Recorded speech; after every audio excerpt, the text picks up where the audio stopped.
অনেকদিন কোনো গাধা পাই না, আজকে একটা পেয়েছি, ওকে আজকে ধাক্কা মারবই।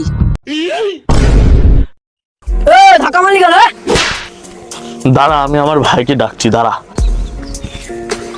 হ্যালো, হ্যাঁ ভাই, আমাকে দেখ একটা ছেলে মারছে। হ্যাঁ ভাই বল, কে মারছে? দাঁড়া আমি আসছি, দাঁড়া এখনই দাঁড়া, আমি আসছি। হ্যালো, আমার বড় একটা ঝামেলা হয়েছে, তাড়িয়ে তো। হ্যাঁ ভাই বল, কি ঝামেলা হয়েছে? দাঁড়া আমি আসছি। কি আছে? আরে এই ছেলেটা ধাক্কা মেরেছে আমাকে। এই তোমার ভাই চলে আসছে।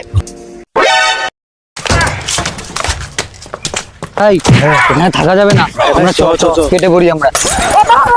এক মিনিট দাঁড়া, ওরা কোথায়? ওদেরকে আমরা মারতে নিয়ে আসলাম না, কোথায় গেল? পালা।